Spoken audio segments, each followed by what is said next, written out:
Islamic scholar Mufti Muhammad Yusuf Tabi Hafizahullah Ta'ala, Fazile Madina University. قال الله سبحانه وتعالى: ذلك ومن يعظم شعائر الله فإنها من تقوى القلوب. محترم سامعین اور سامعات، ساری کی ساری عزت اللہ تبارک و تعالیٰ کی ہے، اس کے رسول صلی اللہ علیہ وسلم کی ہے اور ایمان والوں کی ہے۔ وَلِلَّهِ الْعِزَّةُ وَلِرَسُولِهِ وَلِلْمُؤْمِنِينَ۔ جتنا قدر اللہ تبارک و تعالیٰ کے کوئی قریب ہوگا اتنا زیادہ معزز ہوگا، جتنا اللہ تعالیٰ سے دور ہوگا اتنا وہ ذلیل ہوگا، اور اللہ تبارک و تعالیٰ کا قرب حاصل ہوتا ہے اللہ کے خوف سے، تقوی سے، للہیت سے، پرہیزگاری سے۔ ان اکرمکم عند اللہ اتقاکم، تم میں زیادہ عزت والا وہ ہے جو زیادہ تقوی والا ہے۔ تو لہذا جو زیادہ قریب آئے گا وہ زیادہ متقی ہوگا اور وہی زیادہ معزز ہوگا۔ عمر بن خطاب رضی اللہ تعالیٰ عنہ جب بیت المقدس کی چابیاں لینے گئے تو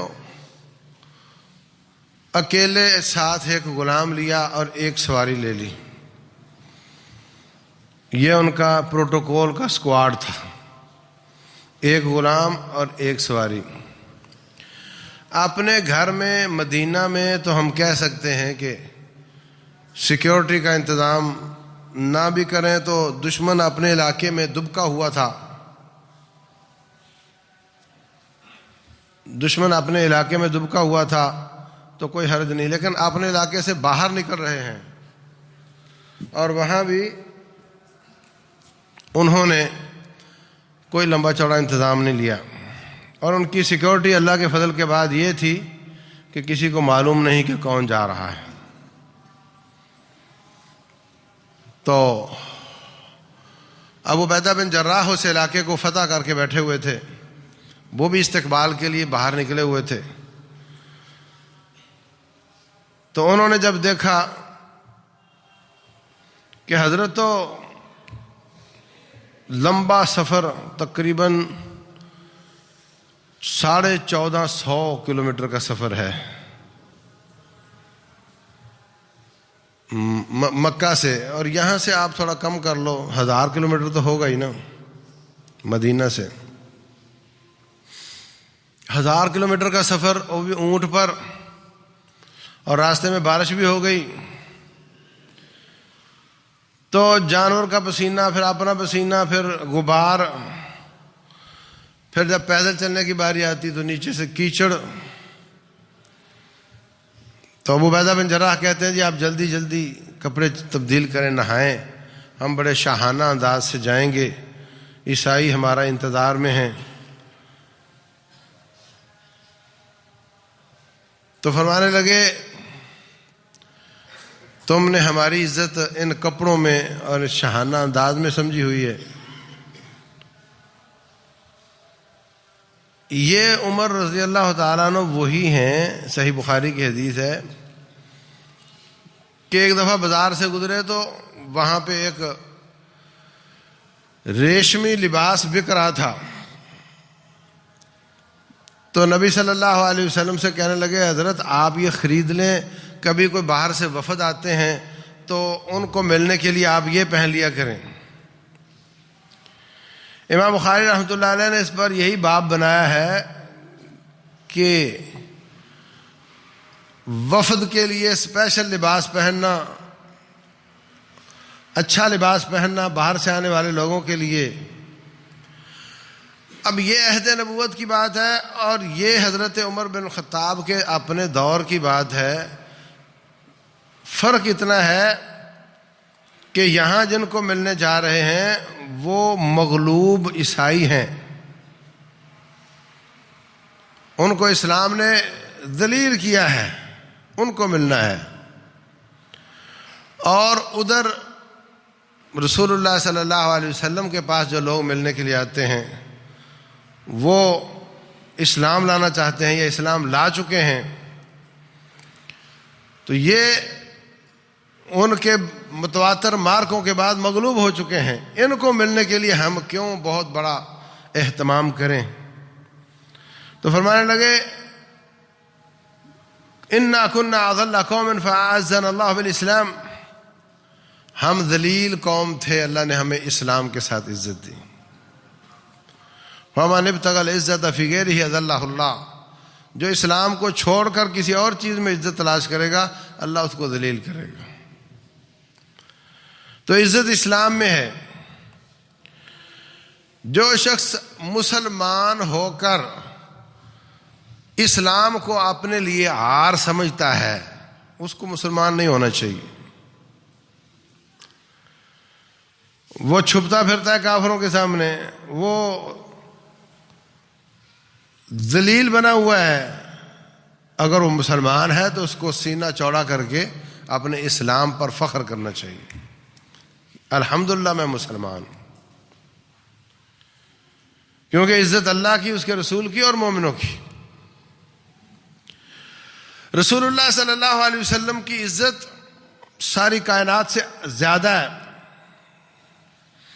اور یہ کب ہوئی؟ جب ان پر قرآن نازل ہوا۔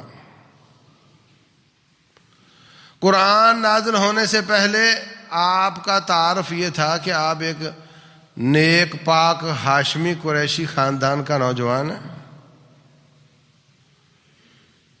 اور صادق اور امین ہے، اور کچھ بول سکتے ہیں آپ؟ لیکن قرآن نازل ہونے کے بعد آپ کا تعارف یہ ہوا کہ آپ خاتم النبیین ہیں، آپ سید ولد آدم ہیں، آپ سید المرسلین ہیں، آپ امام الانبیاء ہیں، اور آپ وہ ہیں کہ جن جیسا کوئی نہیں ہے۔ یہ ساری فضیلتیں قرآن حکیم سے آئی ہیں۔ قرآن رب ذوالجلال کی کتاب ہے، قرآن رب ذوالجلال کے بولے ہوئے بول ہیں، اس کی کلام ہے، اور کسی کلام کی اہمیت اتنی ہوتی ہے جتنی بولنے والے کی ہوتی۔ آپ نے ابھی مسجد بنائی ہے، مکمل ہونے جا رہی ہے، میں کہتا ہوں اس کو گرا کر دوبارہ بناؤ، بناؤ گے؟ ہاں۔ اور اگر وزیر اعظم کہہ دے کہ اس کو گرانا ہے اور دوبارہ بنانا ہے، پھر بنے گی نہیں بنے گی؟ بات تو وہی ہے، گرانا ہے اور بنانا ہے، مگر میری بات کی اہمیت اتنی ہے جتنی میری اہمیت ہے، اور اس کی بات کی اتنی اہمیت ہے جتنی اس کی اہمیت ہے۔ جملہ ایک ہے، جملہ ایک ہے، بندے مختلف ہیں۔ تو اگر وہی جملہ وزیر اعظم یا صدر یا کوئی اور کہتا ہے تو اس کی اہمیت اس کے مطابق ہو جاتی ہے۔ تو پھر عزیز بھائیو، الف لام میم عین سین کاف الف لام را، حروف تو سارے وہی ہیں، ابجد تو سارے وہی ہیں، جس سے ہم اردو بولتے ہیں، جس سے ہم عربی بولتے ہیں، لیکن جب وہ قرآن رب کی کلام ٹھہرا تو پھر اس کی اتنی اہمیت ہے جتنی رب کی اہمیت ہے، پھر اس کا اتنا وقار ہے جتنا رب ذوالجلال کا وقار ہے، کیونکہ وہ اس کی بات ہے۔ بات ذات کے تابع ہوتی ہے، جتنی اعلیٰ ذات ہوگی اتنی اعلیٰ اس کی بات ہوگی، جتنی نیچ ذات ہوگی اتنی نیچ اس کی بات ہوگی۔ بات جتنی بھی اچھی ہو لوگ تو کہیں گے کہ اس بندے کا کیا ہے۔ تو رب ذوالجلال والاکرام خالق ہے، باقی ساری کائنات مخلوق ہے، تو یہ قرآن اس کے بولے ہوئے بول ہیں، اس لیے اس کی اتنی اہمیت ہے جتنی رب ذوالجلال کی اہمیت ہے، اس کی اتنی عظمت ہے جتنی اللہ تعالیٰ کی عظمت ہے۔ رسول اللہ صلی اللہ علیہ وسلم فرماتے ہیں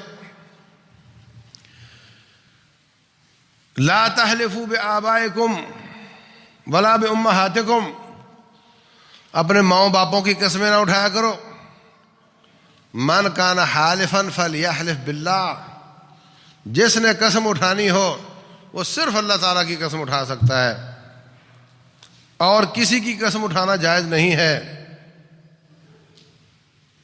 اور قرآن کی قسم اٹھانا ساری امت کا اتفاق ہے کہ جائز ہے، اس لیے کہ قرآن مخلوق نہیں ہے، خالق کی صفت ہے۔ مخلوق کی قسم اٹھانا جائز نہیں، خالق کی ذات، اس کے نام اور اس کے اوصاف، ان کی قسم اٹھانا جائز ہے، اس لیے قرآن حکیم کی قسم جائز ہے، مخلوق کی قسم جائز نہیں ہے۔ مخلوق کی قسم اٹھانا شرک ہے، کیونکہ جس بات کی قسم اٹھائی جاتی ہے، قسم اٹھانا اس کی تعظیم کا ذریعہ ہے، اور اللہ تعالیٰ جتنی تعظیم کسی اور کی جائے تو یہ جائز نہیں ہے۔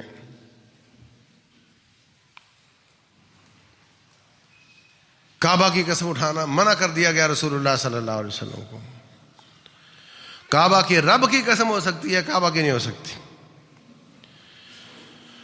مخلوق کی قسم نہیں، خالق یا اس کے اوصاف کی قسم ہو سکتی ہے، اور کلام رب کا وصف ہے، رب کی بات ہے، اس لیے اس کی قسم اٹھانا جائز ہے۔ اور جو اللہ تبارک و تعالیٰ کی یا اس کے اوصاف کی قسم جھوٹی اٹھاتا ہے، رسول اللہ صلی اللہ علیہ وسلم فرماتے ہیں جب وہ اللہ تعالیٰ کے پاس قیامت والے دن جائے گا، رب ذوالجلال اس پر شدید ناراض ہوگا۔ دوسری روایت میں فرمایا اللہ تعالیٰ اس پر جہنم کو واجب کر دے گا اور جنت کو حرام کر دے گا۔ جو جھوٹی قسم اٹھاتا ہے اللہ تعالیٰ کی یا اس کے اوصاف کی۔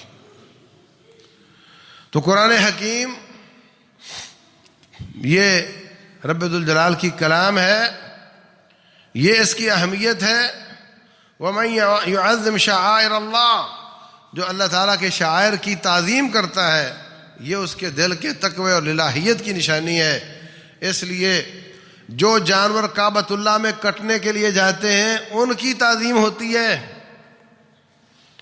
وَالْبُدْنَ جَعَلْنَاهَا لَكُم مِّن شَعَائِرِ اللَّهِ، بیت اللہ، وہاں پہ مقام ابراہیم، وہاں پہ جو مقدس مقامات ہیں ان کی تعظیم ہوتی ہے۔ ان سب سے زیادہ اہم چیز وہ اللہ کی کتاب ہے۔ لا یأتیہ الباطل من بین یدیہ ولا من خلفہ، جس میں کسی قسم کی رخنہ اندازی، کوئی اضافہ، کوئی پچر نہیں لگ سکتی۔ رب ذوالجلال والاکرام نے وہ کلام بھیجا جبریل امین کے ذریعے رسول امین پر، اور انہوں نے صحابہ کرام کو سنایا، اور انہوں نے ہم تک روایت کیا راویوں کے ذریعے۔ پورا سلسلہ ہی سنہری سلسلہ ہے، اس میں نہ کسی قسم کا کوئی اضافہ کیا گیا ہے، نہ کسی قسم کی کوئی کمی کی گئی ہے۔ انجیلیں 4 ہیں، رب نے 1 نازل کی تھی، اب 4 ہیں، چاروں کا آپس میں اختلاف ہے۔ ان کے اعداد، ان میں جو شماریات بیان ہوئے ہیں ان کا بھی بہت اختلاف ہے، لیکن قرآن حکیم مشرق سے لے کر مغرب تک، شمال سے لے کر جنوب تک کہیں بھی چھپے گا، اس قرآن کا آپس میں کوئی اختلاف نہیں ہے۔ نہ جب نازل ہوا اس وقت اختلاف تھا، اور نہ ہم تک پہنچنے تک اس میں کوئی اختلاف ہے۔ افلا یتدبرون القرآن، یہ لوگ قرآن میں تدبر کیوں نہیں کرتے؟ وَلَوْ كَانَ مِنْ عِنْدِ غَيْرِ اللَّهِ، اگر یہ قرآن غیر اللہ کی طرف سے ہوتا، لَوَجَدُوا فِيهِ اخْتِلَافًا كَثِيرًا، اس میں بہت زیادہ اختلاف ہوتا، اس میں کوئی اختلاف نہیں۔ اگر آپ میں کوئی ریسرچر بیٹھا ہوا ہے، اگر کوئی M Phil P H D کا اسٹوڈنٹ بیٹھا ہوا ہے، اگر کوئی کتابوں کی تالیف کا ذوق رکھتا ہے، تو اس کو اس بات کا بخوبی اندازہ ہے کہ معلومات کو جمع کیا جاتا ہے، ان کی پھر ترتیب لگائی جاتی ہے، ان کے باب بنائے جاتے ہیں، چیپٹر، پھر سب چیپٹر، اس کی ہیڈنگ لگائی جاتی ہے، پھر سب ہیڈنگ لگائی جاتی ہے، تب جا کر وہ کتاب مکمل ہوتی ہے۔ قربان جاؤں 23 سال میں قرآن نازل ہوا، لوگوں کی طبیعت اور ضرورت کے مطابق نازل ہوا، اور کہیں نہیں لکھا گیا، مطلب کتابی شکل میں لکھا کہا جاتا تھا۔ کچھ لوگ تو زبانی یاد کر لیتے، کچھ چمڑے کا ٹکڑا مل گیا اس پر لکھ لیا، کھجور کے پتے کی چوڑائی پر لکھ لیا، حلال جانور کے کندھے کی چوڑی ہڈی پر لکھ لیا۔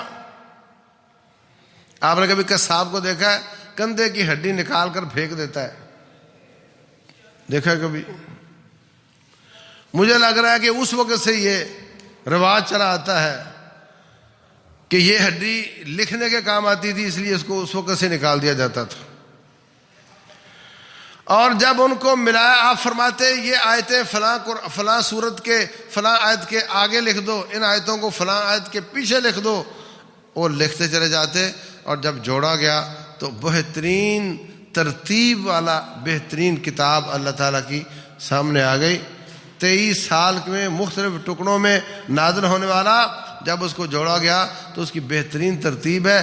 مفسرین نے محنت کی ہے پچھلی آیت کا اگلی آیت سے، اور اگلی آیت کا پچھلی آیت سے تعلق کیا ہے، اور صورتوں کا صورتوں سے تعلق کیا ہے، اور بڑے بڑے نقطے بیان کیے ہیں، جبکہ یہ نازل ہوا ہے ٹکڑوں کی شکل میں۔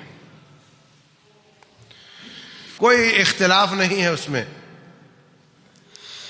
اور ہم تک پہنچنے تک بھی کوئی اختلاف نہیں ہے، اور قیامت تک بھی اس میں کوئی اختلاف نہیں آئے گا۔ اور یہ بھی سن لو، اِنَّا نَحْنُ نَزَّلْنَا الذِّكْرَ وَإِنَّا لَهُ لَحَافِظُونَ۔ ہم نے قرآن کو نہیں کہا بلکہ ذکر کو کہا، ہم نے ذکر نازل کیا ہے، اور سنت مصطفیٰ بھی ذکر ہے، اور قرآن حکیم بھی ذکر ہے۔ چہرہ انور ایک ہے، انہی ہونٹوں سے آیتیں صادر ہوئی ہیں، انہی ہونٹوں سے حدیث مصطفیٰ نکلی ہے صلی اللہ علیہ وسلم۔ آگے پہنچانے والے راوی بھی سیم ہیں، وہی راوی قرآن کی آیتیں روایت کرتے ہیں، وہی راوی تقریباً احادیث نبویہ بیان کرتے ہیں، آگے پہنچاتے ہیں۔ قرآن بھی روایتوں کے ذریعے ہم تک پہنچا ہے، اس کی سندیں ہیں، اس میں راوی ہیں، اور سنت مصطفیٰ بھی سندوں اور روایتوں کے ذریعے ہم تک پہنچی ہے۔ اللہ تعالیٰ نے اس کی حفاظت کا بھی ذمہ لیا ہے، اس کی حفاظت کا بھی ذمہ لیا ہے۔ مختلف زمانوں میں قرآن بنانے کی کوششیں ہوئیں، اور علماء نے دودھ کا دودھ پانی کا پانی کر دیا۔ مختلف زمانوں میں احادیث بنانے کی کوششیں ہوئیں، علماء نے اس کی بھی چھانٹی کر کے الگ الگ کر دیا، اور اس میں جو کمزوریاں تھیں، راویوں کی، روایت کی، انقطاع کی، شذوذ کی، ان کی وضاحت فرما دی۔ تو یہ قرآن حکیم اللہ تبارک و تعالیٰ کی کتاب ہے، یہ بولنے والی کتاب ہے، یہ سننے والی کتاب ہے، یہ شکایتیں کرنے والی کتاب ہے، یہ سفارشیں کرنے والی کتاب ہے۔ رب ذوالجلال اس کی سفارش بھی قبول کرتا ہے، رب ذوالجلال اس کی شکایت بھی قبول کرتا ہے۔ رسول اللہ صلی اللہ علیہ وسلم فرماتے ہیں، جو شخص قرآن پڑھتا رہا ہوگا، خصوصاً سورہ ملک پڑھتا رہا ہوگا، یہ سورت قبر کے اندھیرے میں پڑھنے والے کی سفارش کرے گی۔ اور جو شخص قرآن پڑھتا رہا ہوگا، بقرہ اور آل عمران پڑھتا رہا ہوگا، دنیا دھوپ میں ہوگی، سورج 1 میل پر ہوگا، پسینوں میں ڈوب رہے ہوں گے، کہیں کوئی سایہ نظر نہیں آئے گا رب کے سائے کے سوا، اللہ کے عرش کے سائے کے سوا، اور یہ صورتیں پڑھنے والے کے اوپر بادل بن کر سایہ کریں گی۔ جدھر جدھر جائے گا وہیں وہیں ساتھ ساتھ جائیں گے۔ 50,000 سال اس پر سایہ رہے گا۔ 50 سالہ زندگی میں یہ قرآن کے سائے میں زندگی گزارتا تھا، اور 50,000 سال کی زندگی میں بھی قرآن کے سائے میں ہی ہوگا، اور جو 50 سالہ زندگی میں قرآن کے سائے میں نہیں ہے وہ 50,000 سال بھی قرآن کے سائے سے محروم ہو جائے گا۔ اور فرمایا رسول اللہ صلی اللہ علیہ وسلم نے، جب اس قرآن پڑھنے والے کی سوال جواب کی باری آئے گی، فلاں بن فلاں تیرا حساب ہوگا، اللہ اکبر۔ کئی لوگ ہیں اور جب ان کا محاسبہ کیا جاتا ہے تو وہ قانون ہی بدل دیتے ہیں، ہاں نا، معلوم حساب کی باری نہیں آتی، قانون ہی بدل دیتے ہیں۔ قیامت والے دن رب ذوالجلال کا یہ قرآن جو بادل بن کر سایہ کر رہا تھا وہ اس کا سفارشی بن جائے گا۔ رب ذوالجلال سے کہے گا، یہ صورتیں کہیں گی یا اللہ اگر ہم تیرے قرآن کا حصہ ہیں تو ہم اس شخص کو آگ میں نہیں جانے دیں گے۔ قرآن کہے گا میں اس کی روٹی اور اس کی نیند کم کر دیتا تھا، میری وجہ سے روٹی نہیں کھاتا تھا، میری وجہ سے نیند نہیں پوری کرتا تھا، رات کے اندھیروں میں بھی دن کے وقت بھی مجھے پڑھا کرتا تھا، آج ہم اپنی وفا کا اظہار کریں گے اور اس کا حساب نہیں ہونے دیں گے، اس کو آگ میں نہیں جانے دیں گے۔ سفارش چھوٹا لفظ ہے۔ سفارش میں کیا ہوتا ہے جی؟ برائے مہربانی میرا موکل یہ کہتا ہے، اس کا یہ موقف ہے اور یہ وہ کہتا ہے۔ رسول اللہ صلی اللہ علیہ وسلم فرماتے ہیں تو حاجان عن صاحبہما، یہ صورتیں باقاعدہ رب سے جھگڑا کریں گی اس بندے کے لیے جو ان کو پڑھتا رہا ہوگا۔ اللہ کے پاس تو جھگڑے کی کوئی گنجائش ہی نہیں ہے نا۔ لا یشفع عندہ الا باذنہ، لیکن یہ سارے قاعدے رب کی مخلوق کے ہیں، قرآن رب کی صفت ہے، اور وہ شخص کا سفارشی بن جائے گا۔ جس کا سفارشی قرآن بن گیا اسی کا سفارشی صاحب قرآن محمد مصطفیٰ ہوگا صلی اللہ علیہ وسلم۔ ان کی شفاعت ہوگی، لوگوں کو جہنم سے بچانے کے لیے بھی، حساب کتاب شروع کروانے کے لیے بھی، جہنم میں جانے کے بعد ان کا دورانیہ کم کرنے کے لیے بھی، جنت میں جانے کے بعد ان کے درجے بلند کرنے کے لیے بھی۔ اور رسول اللہ صلی اللہ علیہ وسلم کی جو سفارش ہے یہ بھی اس کو نصیب ہوگی جس کا قرآن ساتھی ہوگا۔ القرآن حجت لک او علیک، قرآن یہ تیرے حق میں بولے گا، یہ تیرے خلاف بولے گا، یہ غیر جانبدار نہیں رہے گا۔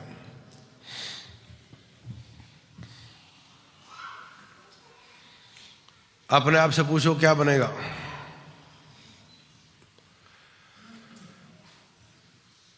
ابھی شعبان آنے جا رہا ہے، رجب آ گیا، پھر رمضان آ جانا ہے، تو تقریباً 10 مہینے پچھلے رمضان کو گزر گئے ہیں۔ اپنے آپ سے پوچھو کس نے ایک دفعہ قرآن ختم کیا ہے؟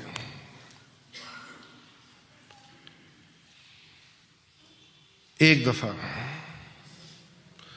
کون ہے جو دن میں ایک دفعہ قرآن کو ہاتھ لگاتا ہے، کھولتا ہے اس کو؟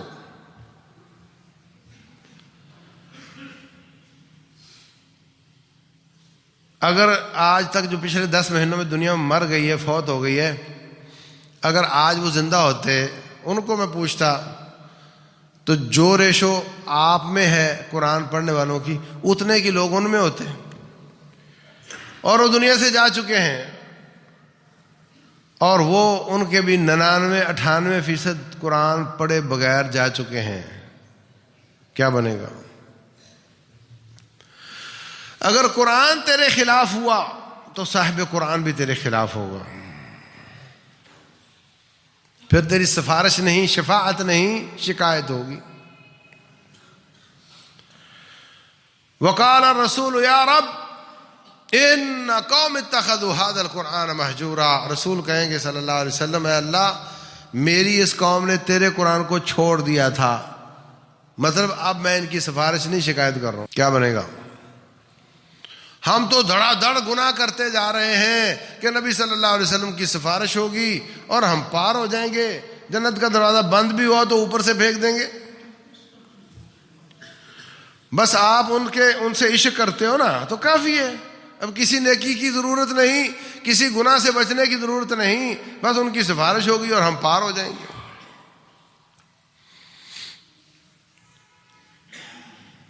کیا ہم نبی صلی اللہ علیہ وسلم کی سفارش کے زیادہ حقدار ہیں یا صحابہ کرام زیادہ حقدار تھے؟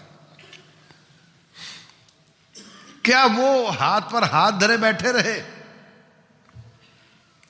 انہوں نے کبھی قرآن نہیں پڑھا، کبھی گناہوں سے نہیں بچے، اس لیے کہ نبی ہمارے سفارش کریں گے اور ہمارا بیڑا پار ہو جائے گا صلی اللہ علیہ وسلم۔ اللہ اکبر۔ ہم تو ساتھیوں کو اور اپنے آپ کو کہتے ہیں قرآن پڑھا کرو، تہجد پڑھا کرو، اور نبی صلی اللہ علیہ وسلم بعض ساتھیوں کو منع کیا کرتے تھے کہ اتنا زیادہ نہ پڑھا کرو۔ دو واقعات صحیح بخاری میں، ایک ابو الدرداء رضی اللہ تعالیٰ عنہ عشاء سے لے کر فجر تک تہجد پڑھتے تھے اور روزانہ روزے رکھتے تھے۔ سلمان فارسی رضی اللہ تعالیٰ عنہ نے ان کو منع کیا اور نبی صلی اللہ علیہ وسلم نے فرمایا سادہ کا سلمان نے بالکل ٹھیک کہا ہے۔ دوسرا واقعہ عبداللہ بن عمر بن عاص کا ہے۔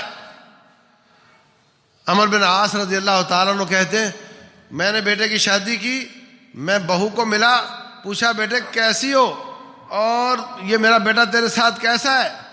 تو کہنے لگی بہت نیک ہے۔ بولے کیا مطلب؟ کہنے لگی عشاء سے لے کر فجر تک تہجد میں کھڑا رہتا ہے اور پورا قرآن ایک رات میں پڑھ جاتا ہے، اور فجر سے لے کر مغرب تک روزہ چلتا ہے، یہی چلتا ہے روزانہ۔ رسول اللہ صلی اللہ علیہ وسلم نے ان کو بلوایا، باقاعدہ ان کو کہا کہ نہیں ایک دن میں قرآن نہیں، آپ ایک مہینے میں قرآن ختم کیا کرو۔ کہتا ہے جی میں زیادہ جلدی کر سکتا ہوں، طاقت میری زیادہ ہے۔ تو پھر ان کو تھوڑی چھوٹ دیتے رہے۔ 7 دن میں قرآن ختم کرنے پر انہوں نے کہا جی ٹھیک ہے میں اس پر پہرا دوں گا۔ روزے فرمایا 3 روزے رکھا کرو مہینے میں، ایک نیکی کی 10 گنا ملتی ہے تو تیرے 30 ہو جائیں گے۔ کہا میری طاقت زیادہ ہے۔ فرمایا پھر 2 چھوڑ کر 1 رکھ لیا کرو۔ کہتا میری طاقت زیادہ افضل کی ہے۔ فرمایا 1 چھوڑ کر 1 رکھ لیا کرو۔ کہتا میری طاقت اس سے بھی افضل کی ہے۔ فرمایا اس سے افضل ہوتا ہی نہیں ہے۔ ہماری مصیبت یہ ہے کہ رب نے ہمیں امت وسط بنایا ہے اور ہم بنتے ہیں انتہا پسند، اور نبی صلی اللہ علیہ وسلم ان کو انتہا پسندی سے منع فرما رہے ہیں۔ انتہا ہے نا کہ دلہن کو نہیں پوچھا اور ساری رات قیام ہو رہا ہے، ہر روزانہ ہو رہا ہے عیدین کے سوا، آپ ان کو منع کر رہے ہیں۔ اور ہمارے ہاں کیا چلتا ہے؟ اپنے آپ سے پوچھو نفلی روزہ آخری بار کب رکھا تھا، اپنے آپ سے پوچھو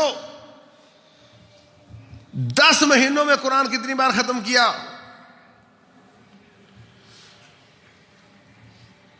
اور یا یہ اینڈ ہے کہ بالکل سستی، بالکل کوتاہی، یا پھر یہ اینڈ ہے کہ جناب ہمارے جو پیر تھے نا، جو ہمارے امام تھے نا، وہ انہوں نے 40 سال عشاء کے وضو سے فجر پڑھی۔ لوگ کہتے ہیں سبحان اللہ۔ یہ دونوں انتہائیں ہیں۔ آپ کو اللہ تعالیٰ نے متوسط امت بنایا ہے۔ وَكَذَلِكَ جَعَلْنَاكُمْ أُمَّةً وَسَطًا۔ تو عزیز بھائیو،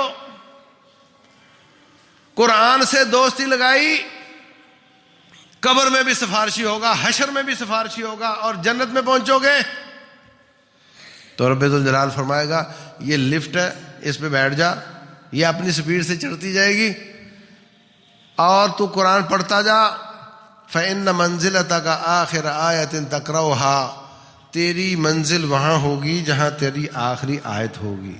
اور سن، ورتل کما کنت ترتل فی الدنیا، جو سپیڈ تیرے قرآن کی دنیا میں تھی وہی یہاں چلے گی. اگر تو یعلمون اور تعلمون کے سوا سمجھ نہیں آتی کیا پڑھتا ہے تو اسی سپیڈ سے یہاں جاؤ گے. اور اگر تو تمام قرآن کو ٹھہر ٹھہر کے تسلی کے ساتھ ہر حرف کو اس کا حق دیتے رہے ہو تو پھر اسی سپیڈ سے چڑھنا ہوگا. ظاہر سی بات ہے، جیسے ہمارے ہاں بعض لوگوں کی تراویحیں جلدی ختم ہو جاتی ہیں اور دوسروں کی لیٹ ختم ہوتی ہیں اور رکعات کی تعداد ایک ہی ہوتی ہے، ایسے ہی تیز پڑھنے والوں کی منزل جلدی آ جائے گی، اور جو تسلی کے ساتھ قواعد ضوابط کے ساتھ پڑھتے ہیں وہ اور اونچا چلے جائیں گے. تو بھائیو، دنیا اور آخرت کی کامیابی، جہنم سے بچنا، جنت میں جانا، اس میں بھی اعلیٰ مقام پانا، ہر جگہ آپ کو قرآن نظر آتا ہے. ہر جگہ آپ کو قرآن نظر آتا ہے. یہ بولتا ہے، یہ سفارش کرتا ہے، القرآن حجت لک او علیک، یا یہ تیرے خلاف ہوگا یا تیرے حق میں ہوگا. اگر ہم قرآن کو اس کا حق دینے لگ جائیں، ہم قرآن کی حقیقی تعظیم شروع کر دیں، تو کسی کافر کو جرأت نہیں کہ وہ یہ کام کرے. اگر آپ اپنے بیٹے کی عزت کرتے ہیں تو پھر پڑوسی کو جرأت نہیں ہوتی کہ وہ اس کی بےزتی کرے. اور اگر آپ اپنے بیٹے کی کوئی توقیر عزت نہیں کرتے تو پھر لوگ بھی کوئی عزت نہیں کرتے. اور مسلمانوں، قرآن کو اس کا حق دو. کافر ان کا بس نہیں چلتا، وہ کیا کریں؟ وہ دیکھتے ہیں کہ قرآن تاثیر سے بھرا ہوا ہے، کوئی شخص کوئی آیت پڑھتا ہے مسلمان ہو جاتا ہے. عجیب بات ہے. میں نے کبھی اسٹیٹس پہ کوئی آیت لگانی ہو تو میں سوچتا ہوں کہ کوئی ایسی آیت ہو کہ جو معاشرے کی اصلاح والی ہو، کوئی ایسی آیت ہو جس کا جو مضمون ایک ہی آیت میں مکمل ہو رہا ہو، تاکہ میں اسٹیٹس لگا دوں اپنے موبائل پر. لیکن میرے دل میں یہ بات ہوتی ہے کہ قرآن کہیں سے بھی لگا دو، اس کی اپنی تاثیر ہے. سبحان اللہ. ایک ایک عجیب کہانیاں ہیں. میں نے آپ کو شاید بتایا تھا کہ قرآن کہتا ہے او کبحر لجی یغشاہ موج او کبحر لجی یغشاہ موج من فوقہ موج من فوقہ سحاب ظلمات بعضها فوق بعض اذا اخرج یدہ لم یکد یراها. ان کے اعمال ان کے کام نہیں آئیں گے. ان کے اعمال ان سے اتنے دور ہیں جتنا ایک آدمی ڈائیور سمندر کے نیچے جاتا ہے اور 50-60 فٹ کے بعد اندھیرا ہو جاتا ہے، اور اس کے اوپر موجیں ہوں پہاڑوں جیسی، اور ان کے اوپر بھی بادل ہو، سورج نہ ہو، تو پھر کتنا اندھیرا ہوگا. فرمایا ڈائیور اپنا ہاتھ بھی نکالے تو اس کو نظر نہیں آتا. ایک ڈائیور یہ آیت پڑھ کے مسلمان ہو گیا.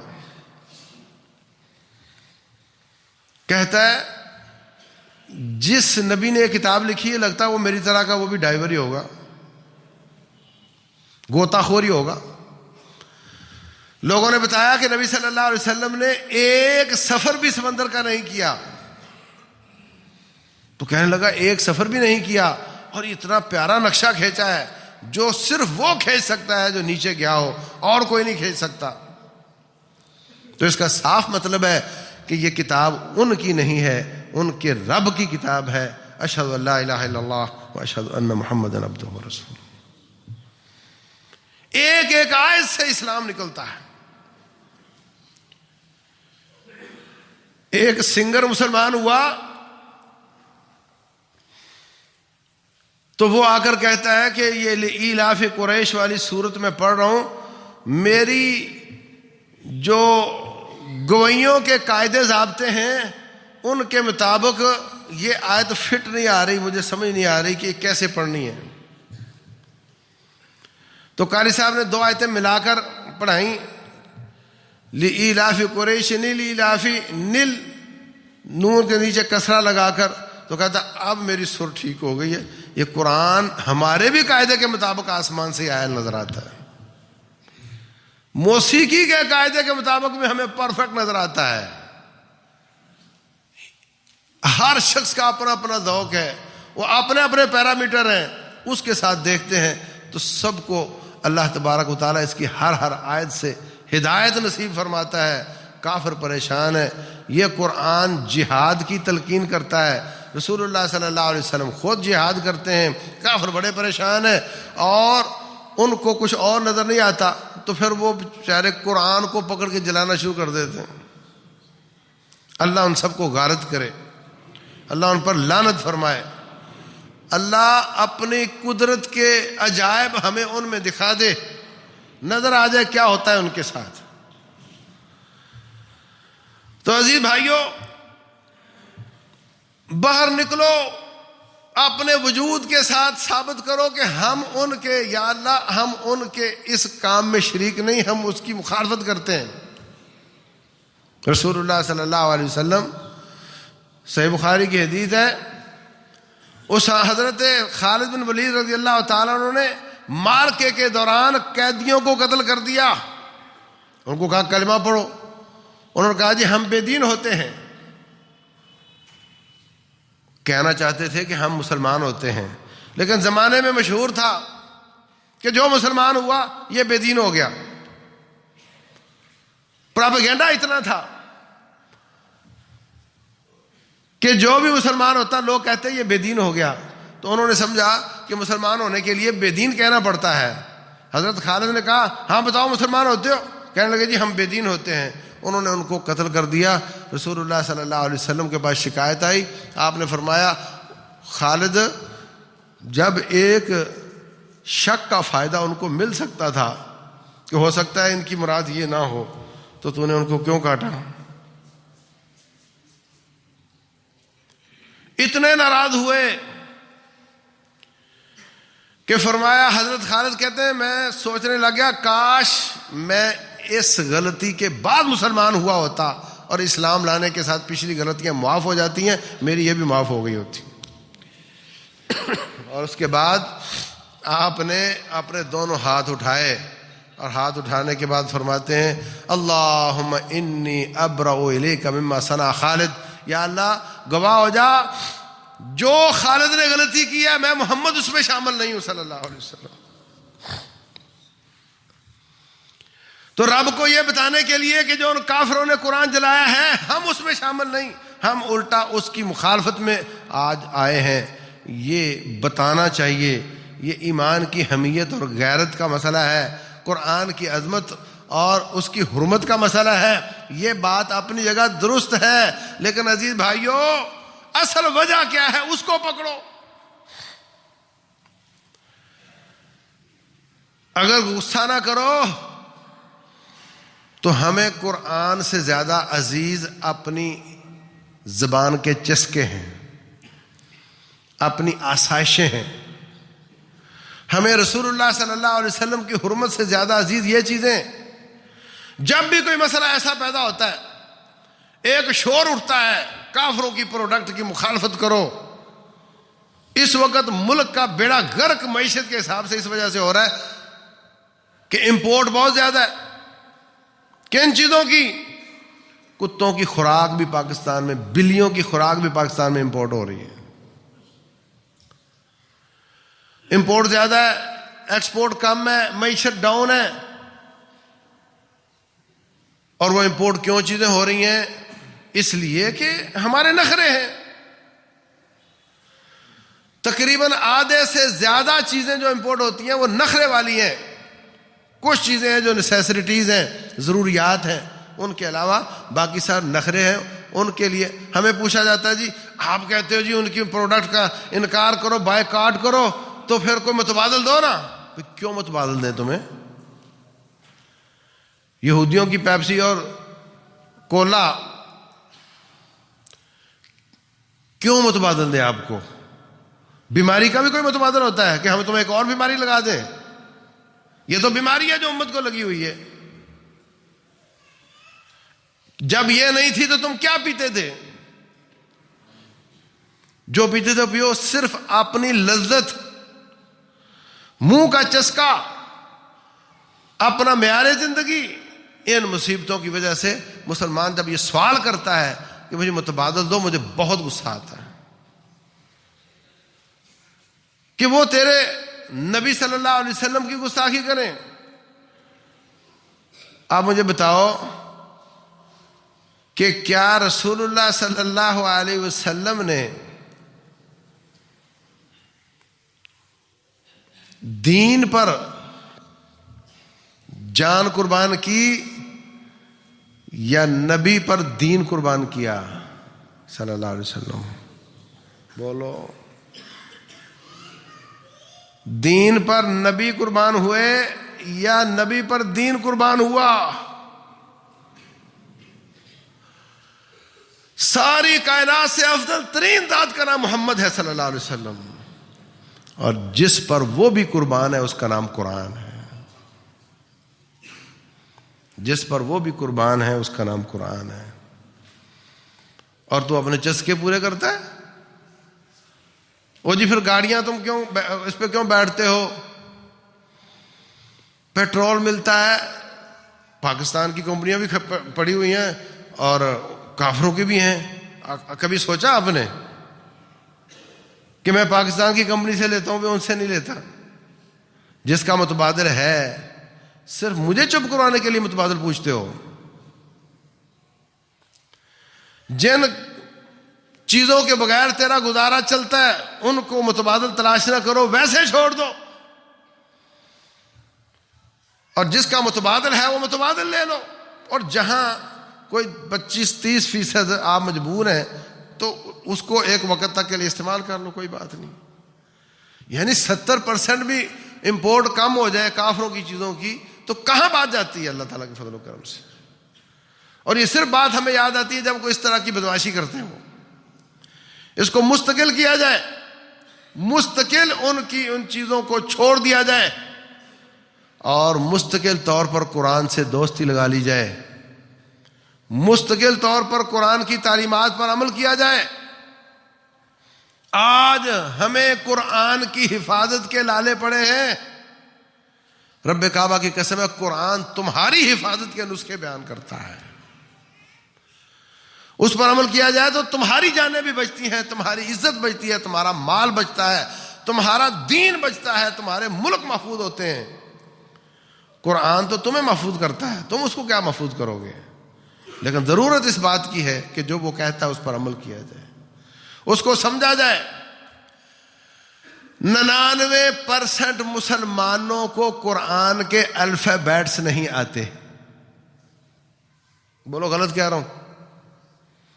کیا آپ ہا اور ہا میں، صاد اور سین اور سا میں فرق جانتے ہیں؟ زال اور ضاد اور ضا میں فرق جانتے ہیں؟ حمزہ اور عین میں فرق جانتے ہیں؟ آپ کو الفبا نہیں آتی، کس منہ سے کہتے ہو جی کافروں نے گستاخی کر دی؟ نہ تمہیں پڑھنا آئے اور نہ تم پڑھو، نہ سمجھو، نہ عمل کرو، اور یہ دعویٰ کرو کہ ہم مسلمان ہیں۔ ہم جب اس کی گستاخیاں بند کر دیں گے نا تو کافروں کو اس کی ضرورت نہیں ہوگی انشاءاللہ۔ اللہ تبارک و تعالیٰ سمجھنے کی، عمل کرنے کی توفیق عطا فرمائے۔ رب ذوالجلال قرآن حکیم کو ہمارے دلوں کی بہار بنا دے،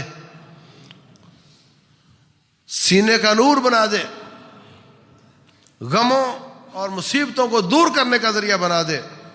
رسول اللہ صلی اللہ علیہ وسلم کی یہ دعا ہے، ان تجعل القرآن ربیع قلبی ونور صدری وجلاء حزنی۔ یہ قرآن بیماریوں کی شفا ہے، یہ غم دور کر دیتا ہے، یہ مال اور پیسہ ہے، تیری معیشت، معاشرت، اقتصاد، سیاست، ہر چیز کے مسائل کا حل ہے۔ شرط یہ ہے کہ اس دوائی کو اس کے طریقے کے مطابق لیا جائے۔ اللہ تعالی عمل کی توفیق دے۔ واللہ اعلم، وصلی اللہ وسلم وبارک علی نبینا۔